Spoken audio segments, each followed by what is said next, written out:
এই ভিডিও থেকে কিছু শেখার আছে আমাদের, আগে দেখে নিই চলো। তুমি মারা যাবে, মাম্মাম মারা যাবে, বুবুনি মারা যাবে, আমরা সবাই মারা যাবো একদিন। কেন?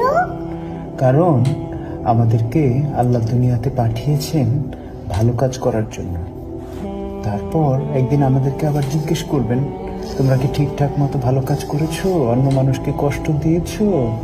তোমরা কি মানুষের সঙ্গে ভালো ব্যবহার করেছো? মানুষকে ভালো কাজের দিকে ডেকেছো? এগুলো জিজ্ঞেস করার জন্য আল্লাহ আবার আমাদেরকে আল্লাহর কাছে নিয়ে যাবে। বুঝতে পেরেছো? আল্লাহ আমাদেরকে কি জন্য বানিয়েছে? কি জন্য? আমরা যেন ভালো কাজ করি, মানুষকে কষ্ট না দিই। আল্লাহ দেখা দেয় না, আল্লাহকে দেখা দেয় না। না, আল্লাহকে দেখা যায় না। আল্লাহ বলে